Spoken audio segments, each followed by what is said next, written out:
나눠 먹기 게임을 지금 하고 있는 거거든요. 동접자가 2.5만에서 4만까지 올라가는 게 있고, 그리고 적은 내부에 있다고 생각해요. 외부에 조선일보가 공격한다거나 아니면 뭐 어떤 다른 견해를 가진 사람들이 공격하면 여론이 올라가지고 그러는 것 같죠.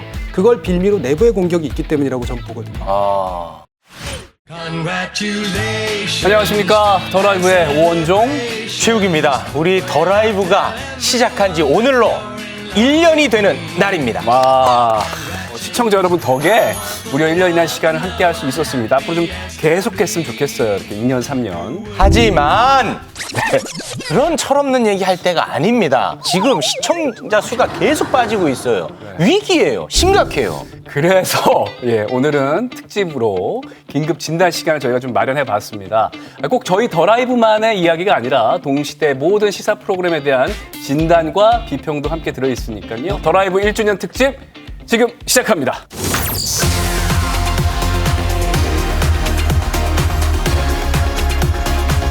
진지하게. 왜냐하면 진짜 위기감을 느끼고 있기 때문에 비평을 또 날카롭게 하는 걸로 유명한 분이거든요. 최욱 씨가 가장 또 신뢰하는 분이기도 하지 않습니까? 그렇습니다. 이분 열린 토론 진행자이기도 하고 MBC 100분 토론 진행자 정준희 언론학자.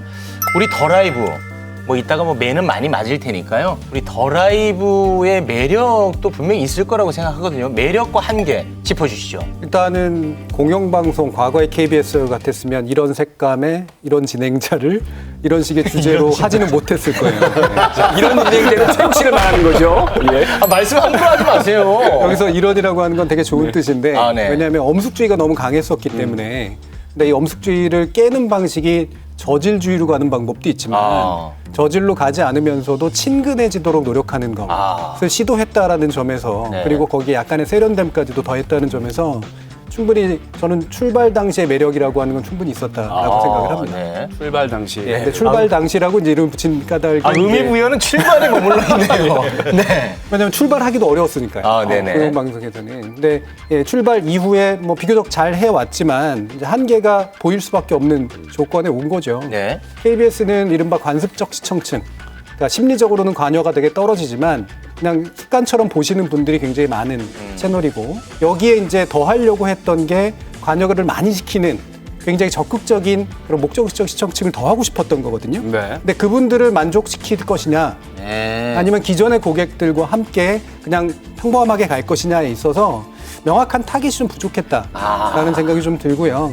확고한 전략 속에서 차별성과 뭔가 더하기가 있어야 되는데 그 부분을 하기에는 과감한 면이 좀 적지 않았나라는 생각을 합니다. 그러니까 이제 기존 시청층 집도끼를 놓지도 못하고 새로운 분들이 들어오기를 원하고 그 안에서 어떤 고민만 하다가 별로 해낸 게 없다.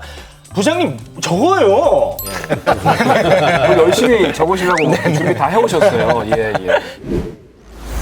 레거시 미디어라 하죠. 전통 미디어에서는 참 마음이 아픈 게 유튜브나 이런 팟캐스트 같은 뉴미디어로 시청자들이 쭉쭉 빨려 들어가고 있잖아요.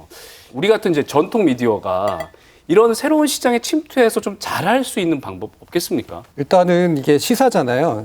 너무 밭이 똑같은 밭이에요. 그러니까 고관여의 시사 수요가 있는 분들을 가지고 나눠 먹기 게임을 지금 하고 있는 거거든요. 근데 뉴미디어 안에서 그런 그분들이 엄청나게 많은 것 같죠. 근데 안 그렇거든요. 그분들도 수는 언제나 상당히 일정 수입니다. 그러면 이분들은 정책 입장이 굉장히 강력하고 선명하잖아요. 그렇기 때문에 마치 정파성을 좀 강하면 좀 끌어올 수 있을까 아닐까? 이런 식의 이제 고민으로 이제 가는데 그게 아니라 밀도나 차별성이나 질을 높이는 방향이 돼야 되거든요.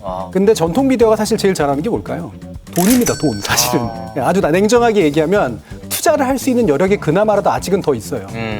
그리고 거기에 투자를 하려면 퀄리티에 투자를 해야 되거든요. 예를 들면 박시영 대표 같은 분을 딴 데 못 나가게 하고 여기만 나와라. 3배 더 주라는 얘기예요, 출연료를. 그리고 여기서만 얘기를 해라. 독점 계약을 해야겠네요. 여기서만 할 수 있는 얘기를 그날 준비해서 나와라. 라고 하는 방식으로 저는 투자를 과감하게 할 생각이 아니면 대충 뭐 유튜브 문법 배우고 그다음에 약간 더 강하고 선명하게 발언한다고 해가지고 그쪽을 가져올 수는 있지 않다. 저는 그렇게 판단을 합니다. 그럼 제가 다시 한번 확인 차원에서 여쭤보겠습니다. 세간에 시사 프로그램이 잘 나가려면 선명하게 자신의 목소리를 대변해주는 방식을 차용해야 된다. 이런 얘기가 있습니다. 근데 그게 꼭 맞는 얘기는 아니라는 말씀입니까? 아니라고 저는 판단을 하는데요. 네. 예를 들면 뭐 유명한 몇 가지 유튜브나 보면 동접자가 2.5만에서 4만까지 올라가는 게 있고 보통은 잘 나간다는 10,000 정도에서 왔다 갔다 하거든요. 네. 그분들이 굉장히 다른 분들이라고 생각하시냐 이거예요. 저는 거의 비슷비슷한 분들이 정파 안에서 움직이고 있다라고 보거든요. 지금 그래서 유튜브도 편성 개념이 들어와서 요일을 서로 약간 달리 맞춰가지고 그분들을 서로 나눠가지는 그런 방식을 취하고 있어요. 네. 지금보다 목소리를 더 높인다고 해서 그래서 데려올 수 있는 게 아니라는 얘기죠. 그 얘기는. 그러면 우리 더 라이브 같은 시사 프로그램이 정해져 있는 수요를 확장할 수 있는 여력은 없는 겁니까? 인구의 대다수로부터 압도적인 지지를 받을 거라는 환상은 버리셔야 돼요. 대신 그러면 특정 지지층으로부터만 끌어오겠다? 이것도 안 되죠. 당연히 제도적으로도 안 되고 실제로 그건 너무 좁은 집안이거든요. 근데 그러니까 이를테면 시사 수요가 별로 없는 분들의 시사 수요를 자극하는 방법이 그래서 되게 중요하다는 거죠. 네. 그리고 그건 공영방송이 할 수 있는 굉장히 중요한 또 영역이기도 하거든요. 네. 이분들은 선명한 걸 그렇게 또 좋아하는 분들이 아니에요. 그렇겠죠. 네. 그래서 선명하게 만들면 외려 이분들을 끌어오기가 대단히 어렵고 그렇겠죠. 이분들에게 잠재되어 있던 시사 수요를 차별성과 고품질성, 밀도 높음 이런 것들로 이제 끌어오는 노력이 현재 제일 부족한 부분이 이제 바로 그거라는 거예요. 그러니까 시사 수요가 낮은 저관여층이라고 얘기했던 이른바 중도라고 불리는 많은 분들은 정치색이 없거나 네. 아니면 목소리가 안 높은 분들이에요. 네. 근데 목소리가 안 높은 분들의 목소리를 발견해야 된다는 거죠. 그분들이 동접자로 표현이 안 될 때도 많고 댓글로 표현이 안 될 때도 많으나 하지만 그 사람들이 시청자가 아닌 게 아니거든요. 그래서 공영방송이 그분들의 목소리를 발굴해서 보이게 만드는 거 이거를 하지 않아왔다라고 보는 거죠. 자, 여기서 제가 좀 제작진 좀 약간 변명을 좀 해드리고 싶은 게 저희가 이제 지상파 방송이고 매일매일 이루어지는 방송이고 또 여기저기서 지켜보는 분들이 많지 않습니까? 그러다 보니까 좀 안전제일주의로 갈 수밖에 없는 부분도 있거든요. 뭔가 실험을 하려고 해도 이게 조금이라도 잘못되면 프로그램이 없어지지 않을까. 우리가 잘하려고 했지만 위에서 못 막아주면 사실 그런 경우도 많았고요. 그런 고민들도 제작진들은 충분히 있거든요. 지금 이런 생각을 가진 사람이 있으니까 뭘 나가려다가도 제동이 탁탁 걸립니다. 근데 저는 그 부분에서 되게 중요한 게 저는 외려 적은 내부에 있다고 생각해요. 외부에 조선일보가 공격한다거나 아니면 뭐 어떤 다른 견해를 가진 사람들이 공격하면 여론이 올라가지고 그러는 것 같죠. 그걸 빌미로 내부의 공격이 있기 때문이라고 저는 보거든요. 저는 그 내부의 공격에 대해서 어떤 태도를 제작진이 취할 것인가, 경영진이 취할 것인가 이 부분이 되게 중요하다고 봅니다. 그러니까 그거를 정리하자면 뭔가 시도했을 때 모든 시도는 저항이 있기 마련입니다. 그렇죠.